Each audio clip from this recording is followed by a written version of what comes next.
नमस्कार शेतकरी मित्रांनो, मी तुमचा मित्र कैलास सोलार। आज आमच्या मित्रांनी काही विषय सांगितला म्हणून मी तुमच्या समोर येतोय। तो म्हणजे मार्च एंड। मार्च एंड म्हणजे काय?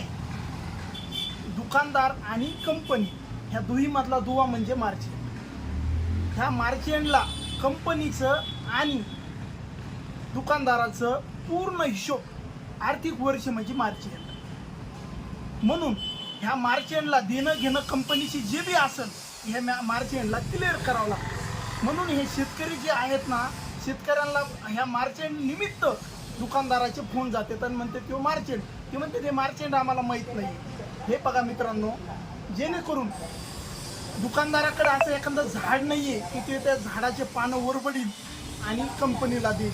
जर कंपनीला जर पैसे दिले तरच व्यवहार कंपनीचा आणि दुकानदाराचा क्लिअर होईल। जर खालून पैसा जर शेतकऱ्यांनी दुकानदाराला दिला तर निश्चितच दुकानदाराचं आणि कंपनीचं दोन्हीचं मिलन होईल, व्यवहार दोघांचा चांगला राहील।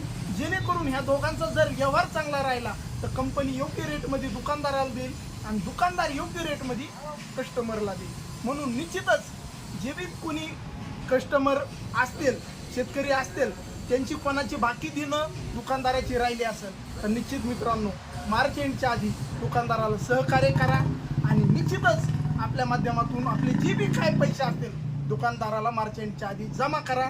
निश्चित एक दुकानदाराचं आणि कंपनीचं दोघांचं व्यवहार सुरळीत राहील। एवढंच बोलतो, थांबतो। रामकृष्ण हरी, जय जवान जय किसान। धन्यवाद।